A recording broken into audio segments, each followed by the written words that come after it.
ರೋಹಿಣಿ ಸಿಂಧೂರಿ ಹಾಗೆ ಡಿ ರೂಪಾ ಜಟಾಪಟಿ ವಿವಾದಕ್ಕೆ ಸಂಬಂಧಪಟ್ಟಂತೆ ಇಬ್ಬರ ಜಗಳಕ್ಕೆ ಬ್ರೇಕ್ ಹಾಕೋದಕ್ಕೆ ಸುಪ್ರೀಂ ಕೋರ್ಟ್ ಈಗ ಮುಂದಾಗಿದೆ. ಆದರೆ ಸುಪ್ರೀಂ ಕೋರ್ಟ್ ಮೆಟ್ಟಿಲೇರಿದ್ರು ಇಬ್ರು ಕೂಡ ಮಾನನಷ್ಟ ಮೊಕದ್ದಮೆಯನ್ನ ದಾಖಲಿಸಲಾಗಿತ್ತು. ಮಹಿಳಾ ಅಧಿಕಾರಿಗಳ ರಾಜಿಗೆ ನ್ಯಾಯಾಧೀಶರನ್ನ ನೇಮಿಸಲಾಗಿದೆ.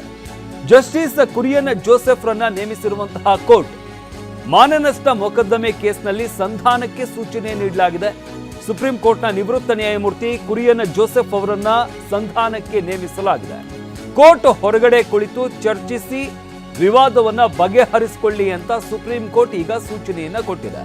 ಸುಪ್ರೀಂ ಆದೇಶಕ್ಕೆ ಸಹಮತ ಸೂಚಿಸಿರುವಂತಹ ಅಧಿಕಾರಿಗಳು ಈ ಹಿಂದೆ ಸಂಧಾನಕ್ಕೆ ಒಪ್ಪದ ರೋಹಿಣಿ ಸಿಂಧೂರಿ ಈಗ ಸಂಧಾನಕ್ಕೆ ಒಪ್ಪಿಗೆಯನ್ನು ಸೂಚಿಸಿದ್ದಾರೆ. ರೋಹಿಣಿ ಸಿಂಧೂರಿ ಇಬ್ಬರು ಕೂಡ ಉನ್ನತ ಮಟ್ಟದ ಹುದ್ದೆಯಲ್ಲಿ ಇದ್ಕೊಂಡು ಜಗಳ ಮಾಡುವಂಥದ್ದು ಸರಿಯಲ್ಲ, ಸಾರ್ವಜನಿಕವಾಗಿ ಜಗಳ ಸರಿಯಲ್ಲ ಅಂತ ಸುಪ್ರೀಂ ಕೋರ್ಟ್ ಕೂಡ ಸೂಚನೆ ಕೊಟ್ಟಿದ್ದು. ಇದ್ರ ಜೊತೆಗೆ ಈಗ ಸಂಧಾನ ಮಾಡಿಕೊಳ್ಳಿ ಅನ್ನೋ ಸೂಚನೆಯನ್ನು ಕೊಟ್ಟಿರುವಂಥದ್ದು. ಇನ್ನು ಶೀಘ್ರವೇ ಕುರಿಯನ್ ಜೋಸೆಫ್ ನೇತೃತ್ವದಲ್ಲಿ ಸಂಧಾನ ನಡೆಯುವಂಥ ಸಾಧ್ಯತೆ ಇದೆ.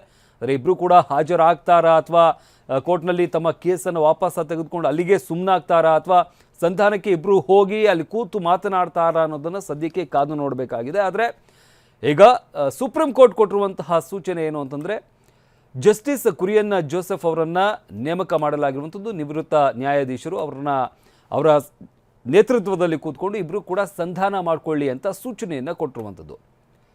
ಕೋರ್ಟ್ ಹೊರಗಡೆ ಕುಳಿತು ಚರ್ಚಿಸಿ ವಿವಾದವನ್ನು ಬಗೆಹರಿಸಿಕೊಳ್ಳಿ ಅಂತ ಸುಪ್ರೀಂ ಸೂಚನೆ ಕೊಟ್ಟಿದೆ. ಈ ಆದೇಶಕ್ಕೆ ಸಹಮತವನ್ನು ಕೂಡ ವ್ಯಕ್ತಪಡಿಸಿದ್ದಾರೆ ಇಬ್ಬರು ಅಧಿಕಾರಿಗಳು.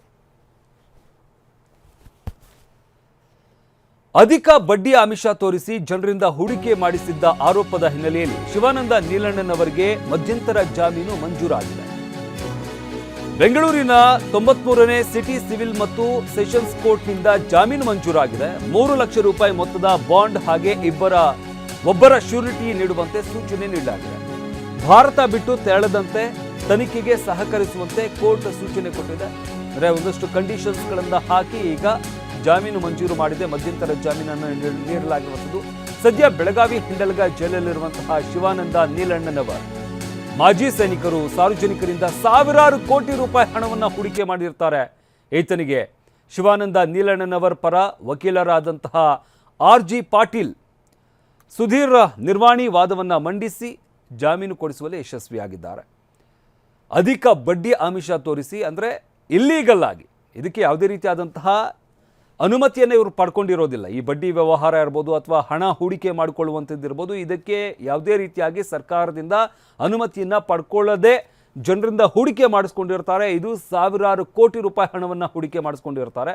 ಈ ಹಿನ್ನೆಲೆಯಲ್ಲಿ ಅವ್ರನ್ನ ವಶಕ್ಕೆ ಪಡೆದು ಬಂಧಿಸಿ ವಿಚಾರಣೆಯನ್ನು ನಡೆಸಲಾಗ್ತಾ ಇತ್ತು. ಯಾವ ಆಧಾರದ ಮೇಲೆ ಇವರು ಹಣವನ್ನು ಸಂಗ್ರಹ ಮಾಡಿದ್ದಾರೆ ಈ ಎಲ್ಲ ವಿಚಾರಕ್ಕೆ ಸಂಬಂಧಪಟ್ಟಂತೆ ಬಂಧಿಸಿ ವಿಚಾರಣೆ ನಡೆಸಲಾಗ್ತಾ ಇತ್ತು. ಈಗ ಸದ್ಯಕ್ಕೆ ಮಧ್ಯಂತರ ಜಾಮೀನು ಮಂಜೂರಾಗಿದೆ. ಕಂಡೀಷನ್ಸ್ಗಳನ್ನು ಹಾಕಲಾಗಿರುವಂಥದ್ದು. ಭಾರತ ಬಿಟ್ಟು ಹೋಗೋ ಹಾಗಿಲ್ಲ, ಒಬ್ಬರು ಶ್ಯೂರಿಟಿ ಕೊಡಬೇಕು, 3 ಲಕ್ಷದ ಬಾಂಡ್ ಕೊಡಬೇಕು ಅನ್ನೋ ಕಂಡೀಷನ್ಸ್ಗಳನ್ನು ಹಾಕಿ ಜಾಮೀನನ್ನು ನೀಡಲಾಗಿದೆ.